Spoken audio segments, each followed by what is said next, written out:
A pesar que el conflicto puede ser fuerte o puede ser leve, pero hay la intención para solucionar el conflicto. Existe la intención de ambas partes para solucionar el conflicto. En cambio, los disfuncionales son tan fuertes que es casi imposible llegar a solucionar. ¿Por qué? Por muchos factores. Vamos a ver. Los conflictos, por ejemplo, funcionales, dice, son los que pueden contribuir, si se manejan adecuadamente, al funcionamiento y desarrollo de las organizaciones. Es decir, si una parte y otra parte están de acuerdo en llevar a cabo un conflicto ante un centro de conciliación, entonces van a conversar y se van a personar. Ambos, por un acuerdo, un conversatorio que tienen, pero la intención de los dos es solucionar ese conflicto. Pero ¿de qué forma van a solucionar? ¿Cuáles son los intereses de uno u otro? Entonces va a conversar y con una tercera persona, que es el conciliador, van a resolver ese conflicto de intereses. En este caso, el conciliador no es el que va a imponer la situación a favor de uno u de otro, sino les va a orientar el conciliador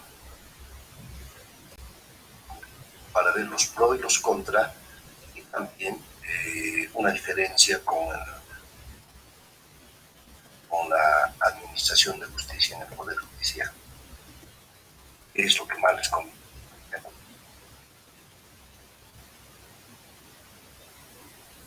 Bueno,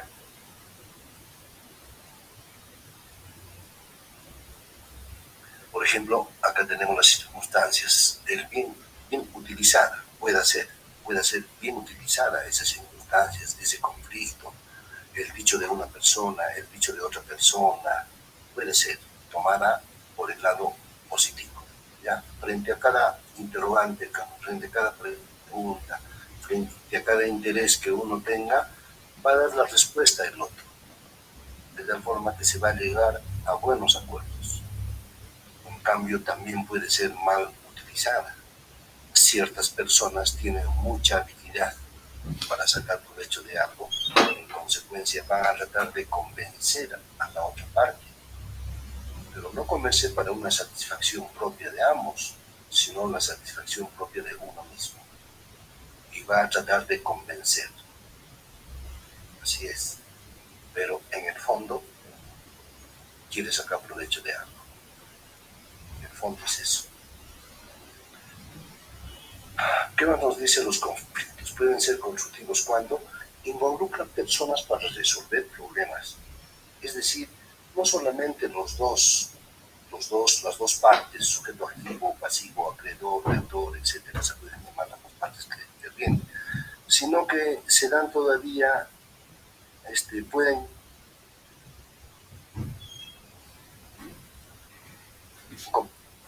conversar con los padrinos, puede ser de repente un contador para que se aclare como si la otra persona puede pedir ayuda para resolver su problema. ¿Sí? Inclusive cuando están en un centro de conciliación pueden decirle al conciliador, señores, ¿sabe qué? Mira, necesitamos un contador para que nos explique. Perfecto.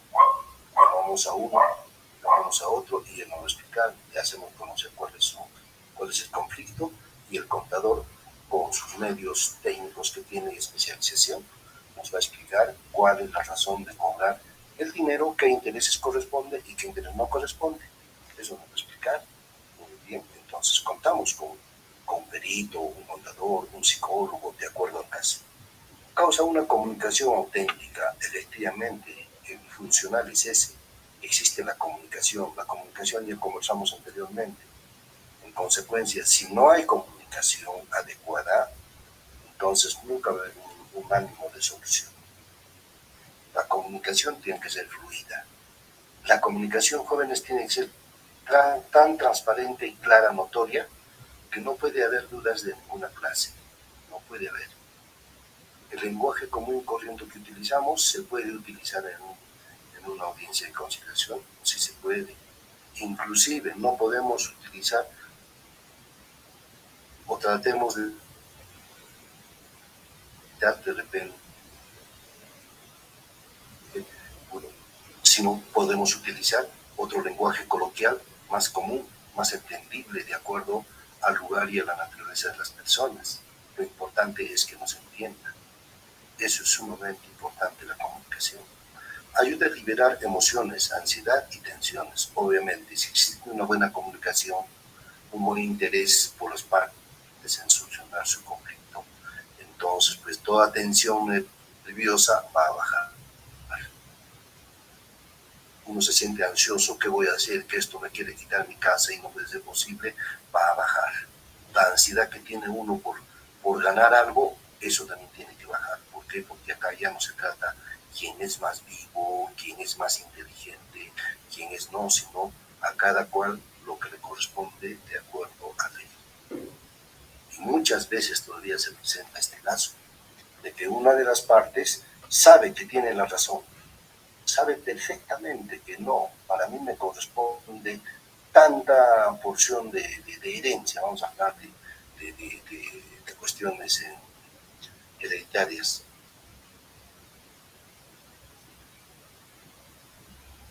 Pero por total, mis hijos ya tienen, yo estoy peleando con mis hermanos. Listo, ya señores. En todo caso, mira, de acá, tal bien,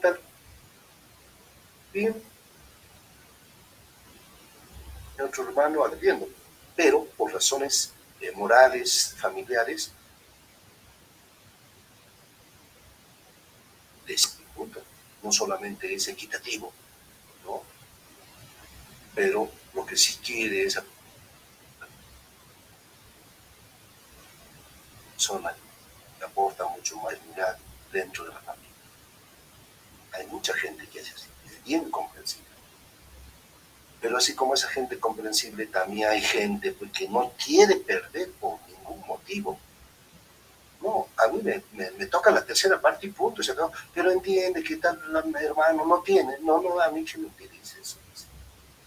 Obviamente, ¿por qué? ¿Por qué cambian esas situaciones? Que eran hermanos, hacía mucho tiempo juntos, vivían, jugaban, lloraban, de todo hacían, y ahora que consiguen su pareja cambia la forma de ser. Obviamente que la pareja también influye tremendamente en las situaciones. Porque la pareja si fuese comprensible le diría, no, tienes razón.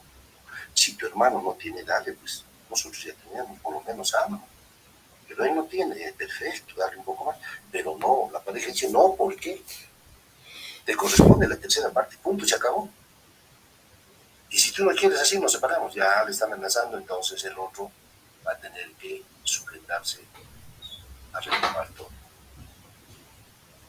Es así, unos señores, lo que les digo, es que son inventos míos. Ustedes que conocen también de la realidad y conocen muchas situaciones de este problema de violencia. ¿Qué me dicen ustedes? Doctor, coloquialmente se le conoce como el síndrome del chuloterco. No sé si sí, por supuesto, sí, sí usted. Sí, bueno, de acuerdo a mi corta experiencia, desempeñando pues un tipo de labor Tombo. relacionada a la atención al público, me he topado bastantes ocasiones con ese tipo de personas, ya que por más que se le explique con un lenguaje sencillo, por más que se le haga ver los pros y las contras, por más de que, pues, inclusive pues, por más que uno se explaye, ¿no? De todas formas, esa persona está convencida de algo y al parecer no hay nada ni nadie a quien le pueda hacer cambiar de opinión, por más persuasivo que trate de ser uno. Sí, tiene usted mucha razón. Es que así es en nuestra sociedad, es un conglomerado de personas que cada uno tiene una opinión divergente, distinta. Podemos tener alguna intención tal vez para solucionar, pero hay algo que nos jala, un capricho, un orgullo. Entonces eso nos hace cambiar bastante. Y a eso le sumamos, como les digo, la pareja que nos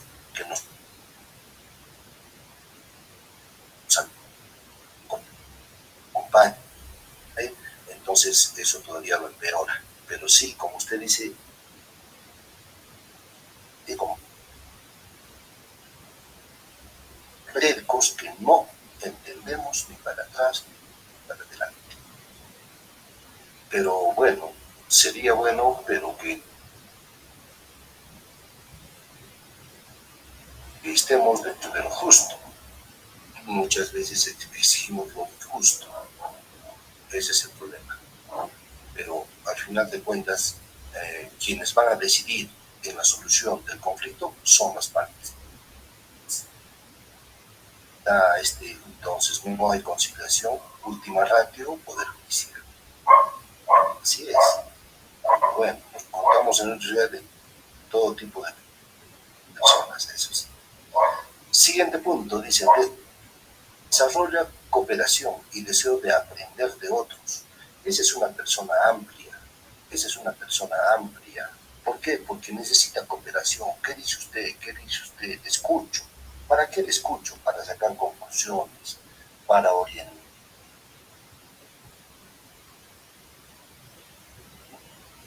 mucho más, para aprender en pocas palabras. Además, yo tengo buen nivel. ¿Quién me va a decir el otro?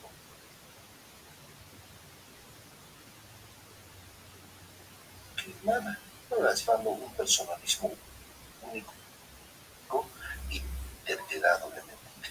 Pero no debemos de pedir apoyo, pedir cooperación, pedir orientación. Tengo que aprender de otros, tengo que analizar.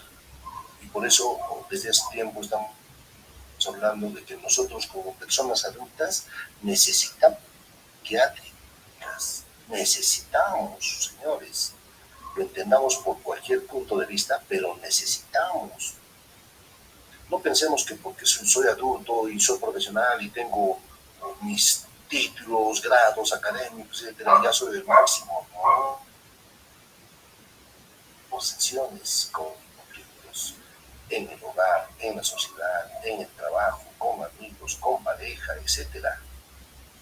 Consecuencia, todo eso nos pone una tensión nerviosa de que, querramos o no, estamos cambiando de conducta nosotros mismos.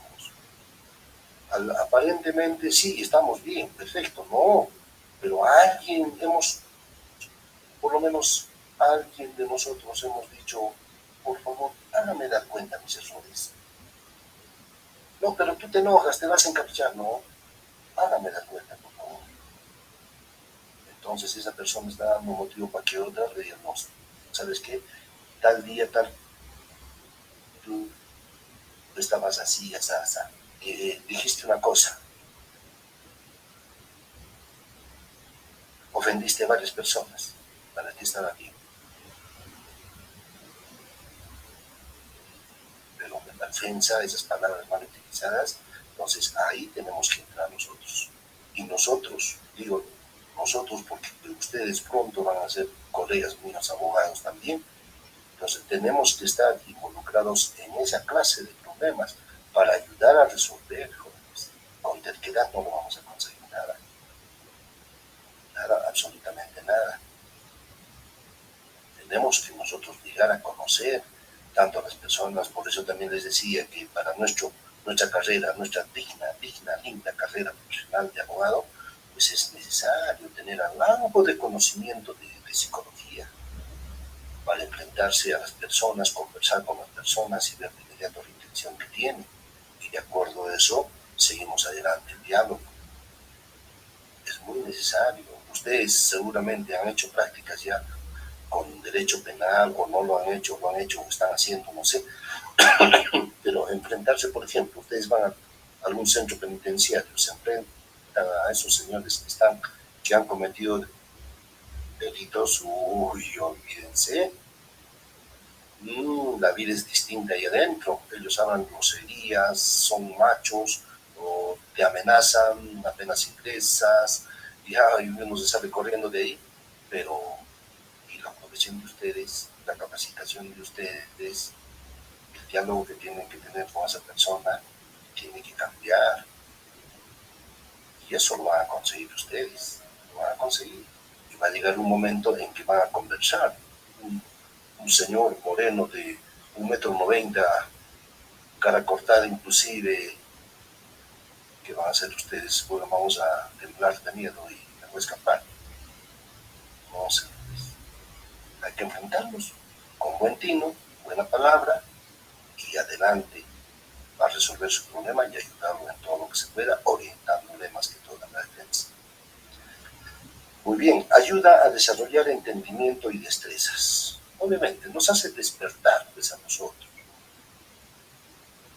¿Cómo voy a actuar? ¿Qué le voy a decir? ¿Cómo le voy a orientar? No se olviden, desde ahora ya les digo, para nosotros entrar a un proceso de conciliación, para entrar ya a callar, lo primero que tenemos que tener, a ver, perdón, voy a...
Derechos patrimoniales.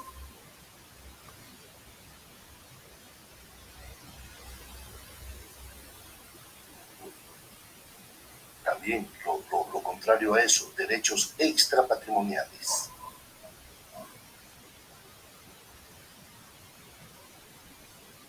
Aquí, aquí, ya.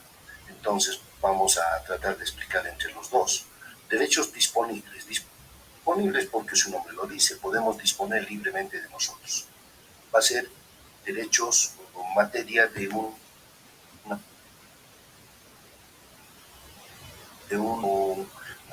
en alquiler, eh, transferencias, transferir a otra persona o darle en donación, etcétera. Y así como podemos disponer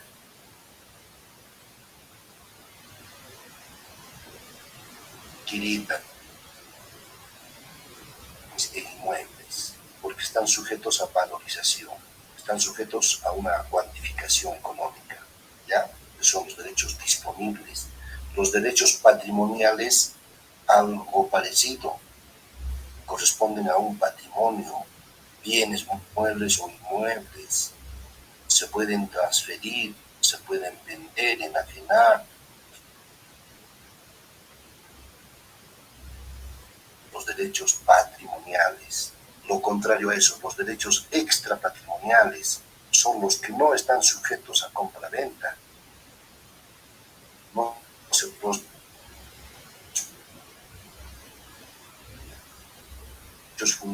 es derecho a la vida. ¿Podría vender la vida de alguien? ¿Podrían ustedes vender su vida? ¿Alquilar su vida? ¿La intimidad que tienen? No se puede, no se puede. Son derechos extrapatrimoniales. A ver, sigan nombrando otros derechos extrapatrimoniales. Nombren, yo sé que saben muchos ustedes. A ver, en mi medio, ¿quién más? Díganme, extrapatrimoniales. Por ejemplo, de alimentación, pues, El derecho de alimentación. Miren, el derecho de alimentación, ¿eso constituye patrimonial o extrapatrimonial? extrapatrimonial. Extrapatrimonial. Entonces, si el derecho a alimentación es extrapatrimonial, ¿podría entrar en conciliación? ¿Qué dicen, caballeros? ¿Podría conciliar el derecho a alimentos? Creo que no. No se puede. No, pues no se puede porque son derechos fundamentales y son extrapatrimoniales. Ya, muy bien, ahorita vamos a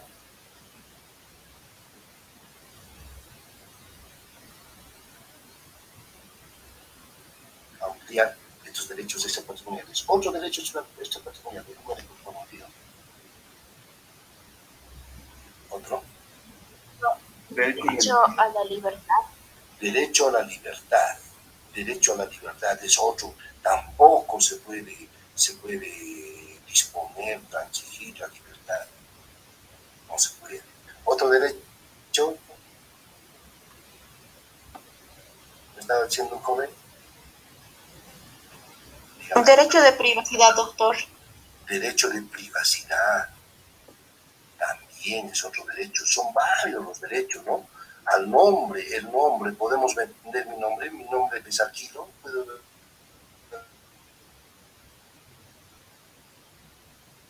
de repente hacen mal uso de mi nombre. Entonces, muchos derechos son derechos indisponibles, tampoco cabe conciliación. Entonces, si tenemos al frente dos sujetos, dos partes, que estoy llamando acreedor, deudor, demandante, demandado, como quieran llamar, entonces, si tengo delante, lo primero que tengo que ver, ¿qué problema tiene? ¿Cuál es el problema? Y de inmediato en la cabeza lo que tengo que pensar, ya, corresponde a derechos disponibles, es derechos patrimoniales, por lo menos uno de los dos, ya, adelante, seguimos adelante con el comparendo, con la audiencia. Pero si algo me falla, lo cortamos. ¿Sí o no? Entonces, eso por favor no se olvide, es fundamental. Es fundamental. Muy bien. Ahora sí, ¿alguna pregunta respecto al derecho a alimentos? Sé que hay dudas, tenemos que aclararla. Doctor, disculpe. Dígame, doctor. Dígame. Doctor, con respecto a la conciliación extrajudicial, por ejemplo, he visto casos donde hay una conciliación extrajudicial de alimentos donde el padre te compromete a pasar alimentos, por ejemplo, de 300 soles al mes. Entonces, doctor, mi pregunta sería, ¿ese documento tiene validez? Si si usted dice que no tiene validez con respecto al derecho de alimentos. Muy bien. A ver, antes de dar respuesta al compañero, ¿alguna otra pregunta respecto también al derecho de alimentos? Yo sé que hay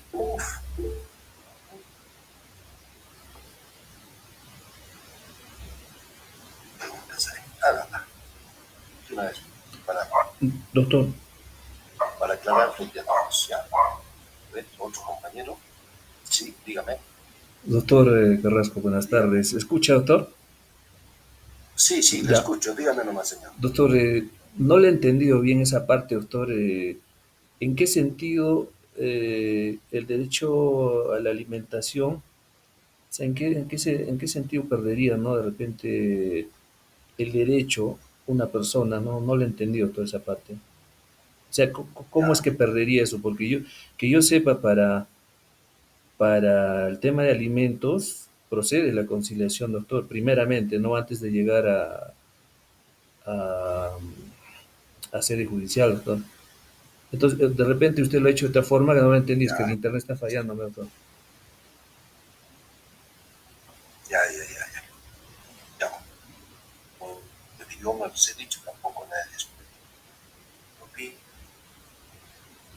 Bien, pero sí tenemos que darnos cuenta, el derecho de alimentos corresponde a un derecho extrapatrimonial. Que nosotros podamos conciliar el derecho de alimentos no se puede. Les voy a dar los ejemplos, por favor, que ustedes también pregunten a las autoridades, ¿ya? Pregunten, miren, si nosotros pensamos en que Juan es el deudor alimentario, es el padre de una niña de 10 años, y la mamá es María, muy bien, entonces, si María le decide un proceso de alimentos a Juan o su hija de 10 años, entonces Juan no le puede decir,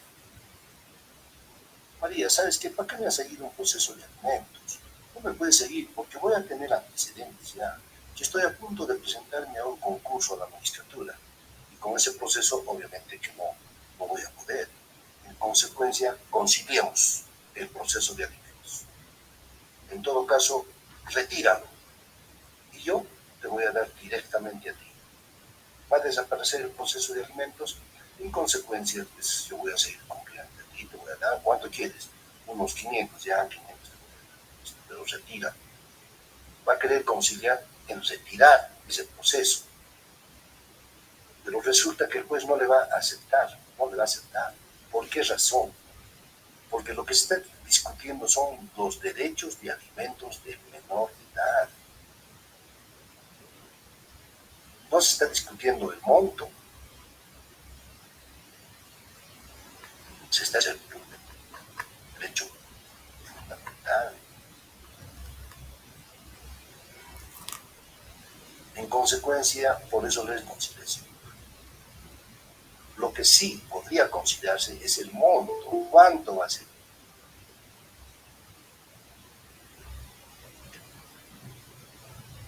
300, 400, 500, ahí se puede conciliar. Pero el derecho no. Y porque Juan le dice a María, el proceso tiene que...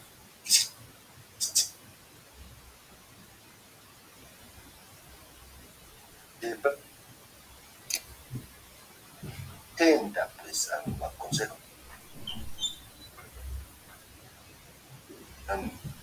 Pero estoy cumpliendo en base a seguir en la escuela. No me queda seguido para que la mamá María se asegure del monto y ya también quería, yo estoy cumpliendo y le doy mucho más todavía. Entonces, tener un proceso no es cosa del otro mundo. Hay explicaciones coherentes que se puede dar, sí se puede dar, pero querer retirar el proceso de alimentos no puede. Entonces, con esto les digo, una cosa es el derecho de alimentos y otra cosa es el monto que por alimentos tiene que pasar el obligado. En consecuencia, sí se puede conciliar el monto. A ver, analicemos el monto. ¿Corresponderá a un derecho disponible? ¿Qué dicen? ¿Qué dicen? ¿El monto, doctor? Sí, el monto. Claro, doctor. Por supuesto, es disponible. ¿corresponderá a un derecho patrimonial?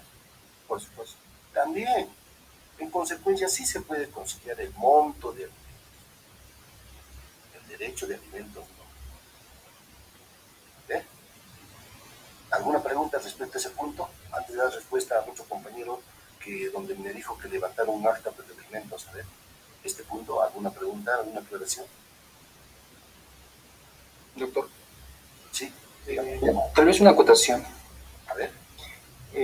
con respecto a de si el derecho a la alimentación se puede conciliar o no. Creo que, bueno, una definición más coloquial sería de que ese derecho que tiene, bueno, el menor o el alimentista, eso no se puede conciliar, ¿no? Como usted lo ha mencionado, como en un centro conciliatorio, de que si se le va a alimentar o no, solamente en los montos. Pero creo que ahora se ve muy a menudo de que esos montos suelen ser muy bajos, o sea, demasiado, ¿no? Es más como si se le estuviera privando de ese derecho a los menores, porque no cubre ni para la alimentación, porque he visto montos de 100 soles, 150, 200. Eso ya es como en la práctica, como si se le estuviera privando de la alimentación a uno. Ese sería desde mi punto de vista. Sí, sí, tienes razón. Se puede tomar así, se puede tomar como inclusive como una burla, se puede tomar. Entonces, eso ya va a estar, si es que acudimos al Poder Judicial, va a estar ya bajo el control del juez. Bajo el control del juez para imponerle al obligado una cantidad que sea considerable. Pero si va a ser una conciliación entre demandante, demandado, solicitante, solicitado, y nada, 120, 150.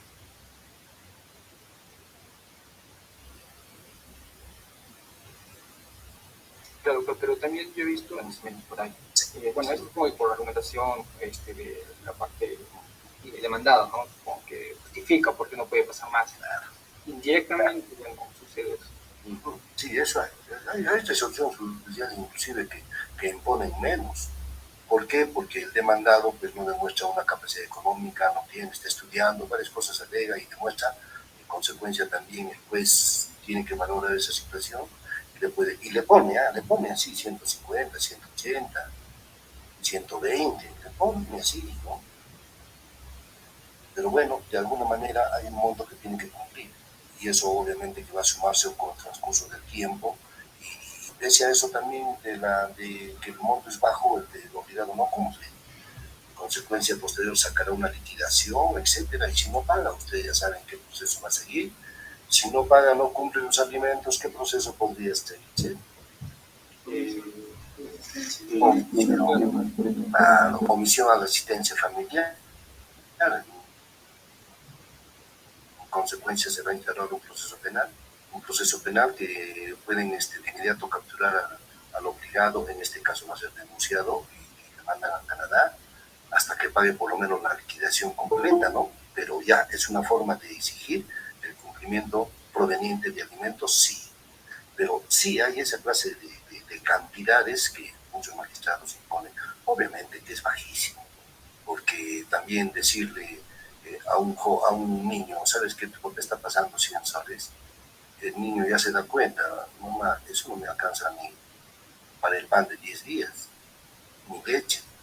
¿Y el resto qué voy a hacer? Se da cuenta, es una burla. El hijo también se siente ofendido, porque todo el mundo sabe que eso no alcanza para nada, pero sin embargo, pues, el obligado tiene que pasarle esa cantidad, y ni siquiera lo pasa muchas veces. ¿No? Cuando no tienen trabajo, no demuestran el trabajo, no demuestran sus ingresos, pues a veces el juez impone así. Pero cuando tienen trabajo fijo, ya se le gira oficio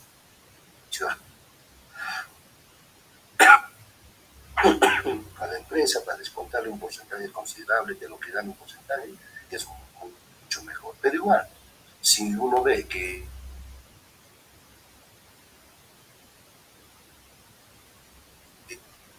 bienes tiene para poder embargar algún bien que tenga, entonces hay formas de seguir. Pero bueno, lo cierto es de que hablando de conciliación, solamente vamos a conciliar por el monto, nada más. Puede ser judicial o puede ser extrajudicial, pero va a ser por el monto. Judicial ya saben que es dentro de un proceso. Dentro de un proceso va a haber una audiencia en el cual pues se va a pasar usted demandar a la señora, usted está pidiendo que le pase 800 soles. Y usted, señor, está dispuesto a pasar 800, ¿en qué trabaja? ¿Dónde trabaja? ¿Cómo percibe? ¿De qué vive? No, señor, no tengo trabajo continuo, esporádico, rara vez, trabajo, tengo así. En consecuencia, pues yo puedo pasar de 100 soles, de 200 soles. Pago, tiene usted que entender, ¿no? Entonces, va a ser materia después para convencer al obligado que suba, pues un poco más. De repente quedan 250, ya, bueno, y la señora sabe porque no tiene trabajo, bueno, ya, perfecto. Hacer la conciliación. Yo empecé una conciliación entre el obligado y la demandante, hacer una conciliación, pero ahí acuerdan pues un monto, de repente 300, como dice, ¿eh? En consecuencia, ya tenemos que darnos cuenta si esa conciliación, dónde lo hago, ante quién lo hago y quién va a autorizar, eso tenemos que ver. ¿Dónde? Puede ser en un centro de conciliación. ¿Tiene validez? Sí, tiene validez. ¿Ese centro de conciliación tiene que estar autorizado? Sí. La pregunta es ¿por quién? Ministerio de Justicia, doctor. El Ministerio de Justicia. ¿Tiene que tener su resolución? Sí, tiene que tener. ¿Tiene que tener autorización? También. El conciliador debe haber seguido su curso de especialización y estar registrado por el médico, está bien.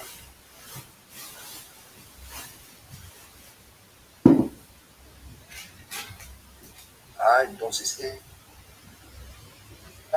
pues vamos a la denuncia. Doctor, Sí, dígame. justo que está hablando respecto a eso, bueno, para nosotros tener la certeza de que un abogado está hábil para ejercer su profesión, y esto se puede corroborar en el portal web de lo que es el Colegio de Abogados, ¿no? Depende de dónde se encuentre el colegiado. Ahora, para saber si un conciliador está habilitado a ejercer, o si por lo menos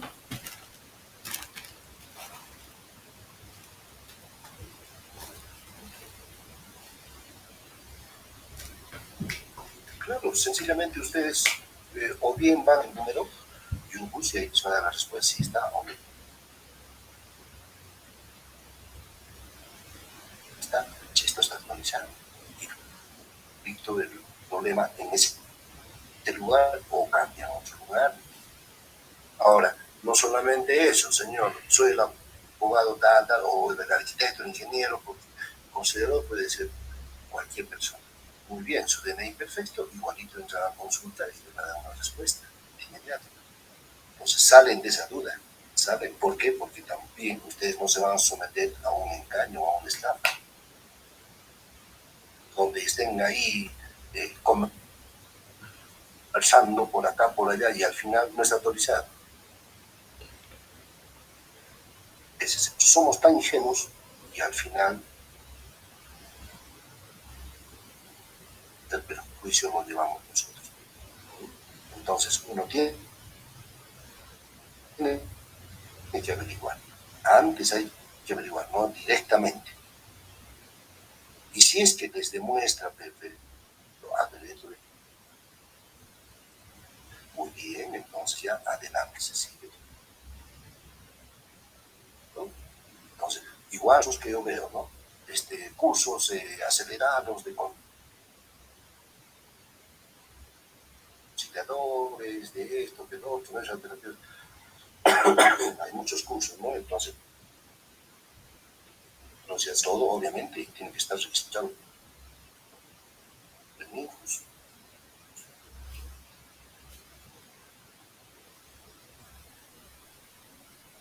Los conciliadores se registran en la Cámara de Comercio. También es otro medio para averiguar si está o no está. tenemos que indagar, sí, tenemos que hacerlo para tener más credibilidad en nuestras acciones. ¿Ya? Muy bien, ¿en qué me quedé? Ya me olvidé. Allá, en la conciliación que hicieron con un conciliador o en algún lugar o entre ambas partes del 30%, ¿no? De 300 soles, ¿no? Entonces, ¿podría ir a la DEMUNA a hacer mi conciliación? Sí, puedo ir. Como varias veces ha pasado esto que les indico, ¿no? ¿Qué ocurre? Que una pareja va a la DEMUNA, ¿no? Primero va la mujer, señor, que saben que mi esposo, mi inconveniente, que se está yendo a la casa, etcétera, no estamos en problemas, en consecuencia yo quiero que se fije un monte de alimentos para mis hijos. En consecuencia, el abogado que actúa, ¿Qué le digo? se acercan los dos, le levantan o si quedan en 800 soles, listo, mensuales. Perfecto. La señora se va por lo menos un poco contenta, ya por lo menos vamos a tener eso, hijo, ya tranquilos. Si está portándose mal. ¿De qué? ¿Cuánto pagas? ¿Qué pasa? ¿Quiere ejecutar? No puede. ¿Y qué pasó? Resulta que el conciliador no estaba registrado, ni era conciliador, ni tenía estudio con él, ni capacitación, y menos estaba registrado en INFUS. La pregunta que les digo, ¿ese acta de conciliación tiene validez o no? ¿Cuánto debe la mano? ¿Qué dice? No, ¿De este mes? No tiene.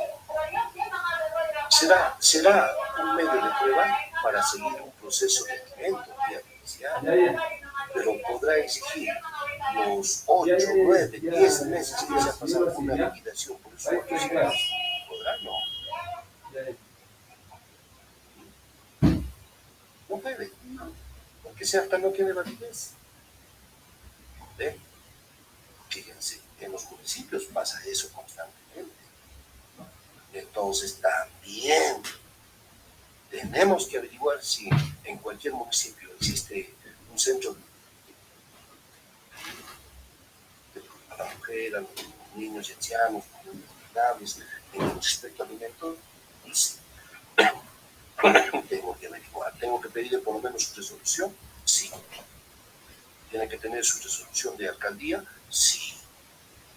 Ese conciliador tiene que tener su registro de MIFOS, también.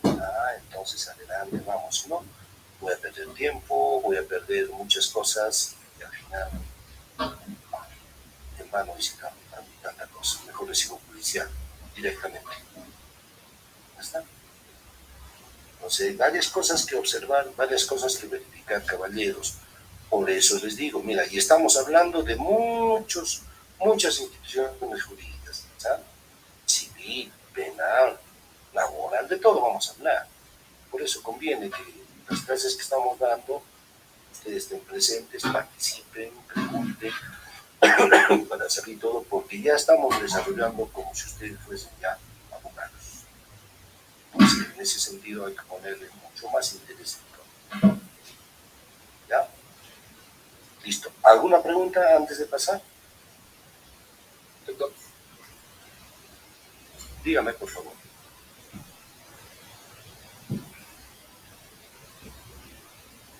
disculpe que cuando se concilia, digamos, los alimentos en un determinado monto conciliado,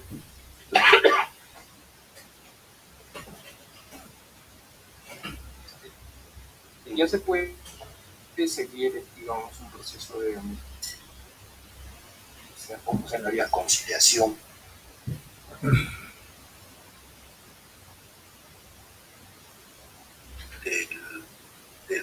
del monto de alimentos, en donde vamos a pensar. Entonces, tenemos que darnos cuenta que usted,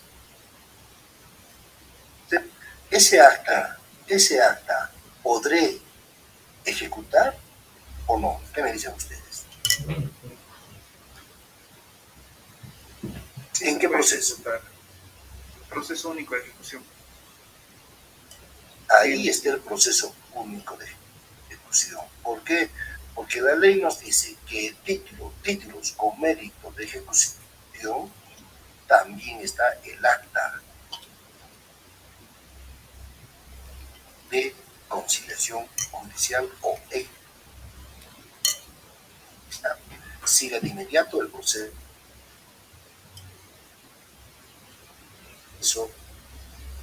y luego recién en lo penal. Entonces, con ese acta voy a tener que seguir un proceso único, requerirle nuevamente, etcétera. No pague, no quiera cumplir, un auto va a emitir el juez requiriéndolo bajo apercibimiento de seguir el proceso de omisión a residencia familiar.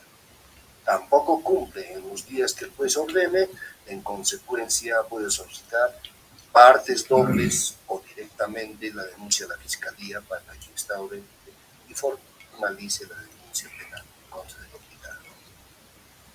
¿Ya? Entonces, miren, el camino ya le estoy dando. Y estamos recordando lo que ustedes han llevado en séptimo semestre, Derecho Procesal Civil 3, que corresponde al proceso público de ejecución. Y así como el acta, ¿ya?, de conciliación judicial o extrajudicial, porque todo acta de conciliación tiene una autoría de cosa juzgada, ¿sí o no? Es igual que una sentencia. En consecuencia, solamente va a faltar ejecutar en ese proceso. ¿Ya está? Y así como ese acta, hay una serie de títulos con mérito de ejecución y ejecutivos que se pueden ejecutar en el proceso de ejecución.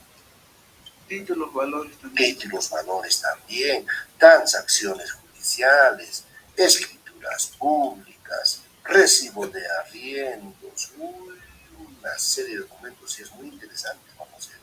Por eso el derecho es amplio, caballeros, amplio, y es muy bonito. Solo nos falta leer y leer, nada más. Por eso a ustedes ya les digo, no estudien. ¿Para qué estudian? Por gusto. Lean nomás, nada más. Lean nomás, después sí van a entender. Lo que un gran amigo también mío me aconsejó. Y ese gran amigo mío está en la Corte Suprema de Justicia de la República. No les digo el nombre para no alabar, con respeto también. Y Nostroza no se da, ¿no? Pero no, ese hermanito no, ya está lejos el hermanito. Pero sin embargo, las palabras lo sigo llevando, porque ese magistrado a quien les hablo también es exalumno.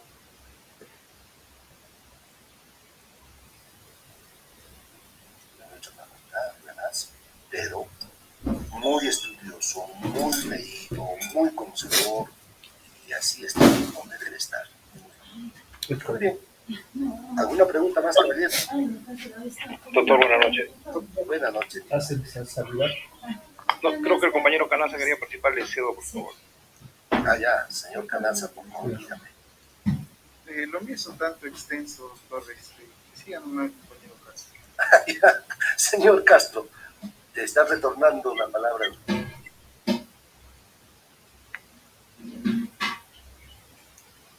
Muchas gracias, compañero Canaza. El tema que acaba usted de tratar de alimentos es algo bastante recurrente en nuestra realidad y por ende de mucha importancia para nosotros conocerlo, porque seguramente ¿Has empezado a salivar? más de una vez vamos a tropezar con ese tema, esa irresponsabilidad de nuestra sociedad, de algunos compañeros varones de la vida. En fin, lo que quería señalar es lo siguiente. Cuando hablamos de derechos fundamentales, como es el derecho a la libertad, a la intimidad y a la vida,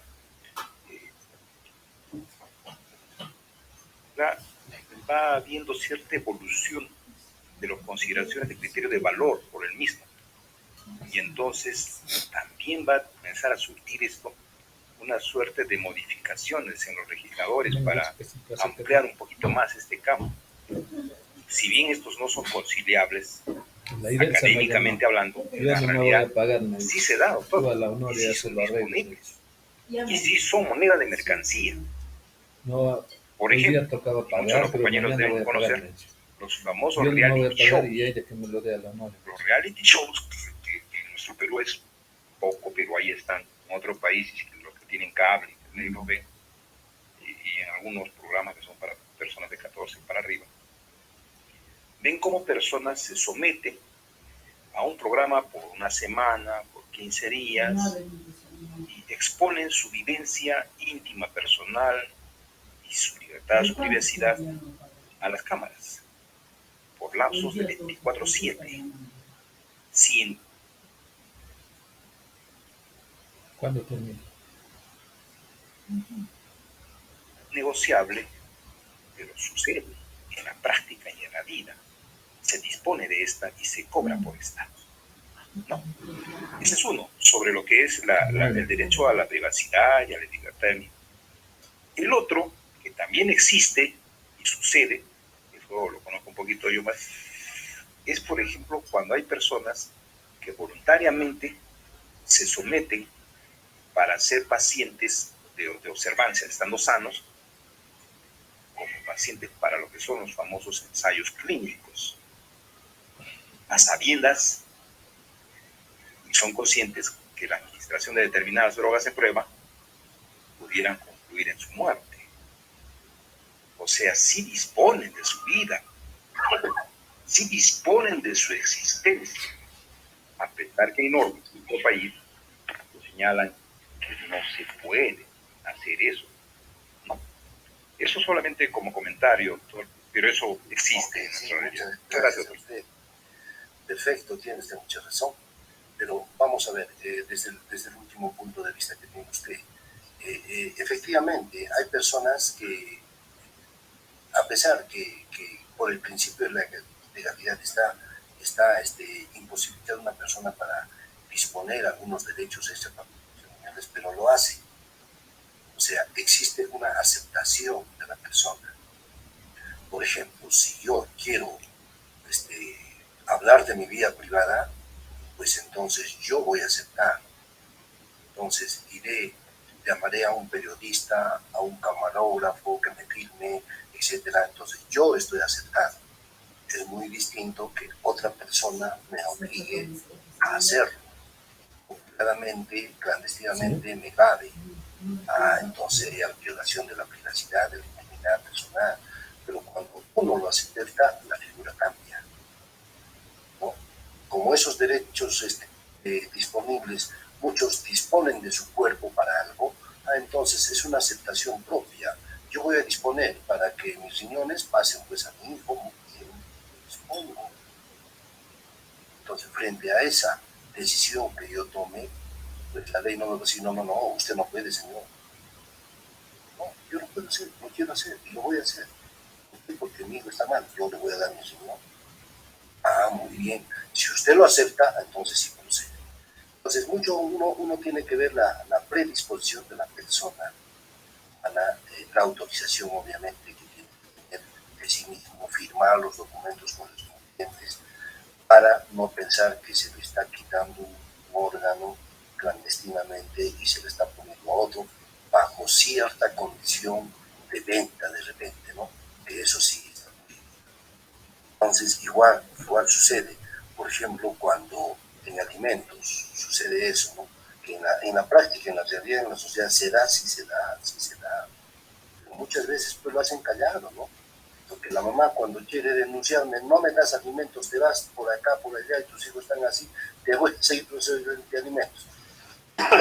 Antes de presentarlo, ya te voy a dar, ya mejor no hacías nada, ya te voy a dar. Ya. Entonces la mamá se queda tranquila, ya, pero ¿qué están haciendo? Internamente están solucionando un proceso de alimentos, un derecho de alimentos, pero no se dan cuenta porque el fondo es que compra solamente los alimentos, pero para ellos ya no van a recurrir al Poder Judicial, a nada, el hombre no va a tener antecedentes ni civiles, ni penales, ni judiciales, nada, en consecuencia todo va bien, pero ¿lo hacen ambas partes? Sí lo hacen, sí lo hacen. El problema es cuando ya se inicia vía judicial un proceso de delitos, ahí es el problema, ahí es el problema. Pero en la práctica se da, sí se da. Hay muchos de los derechos que estamos hablando con ustedes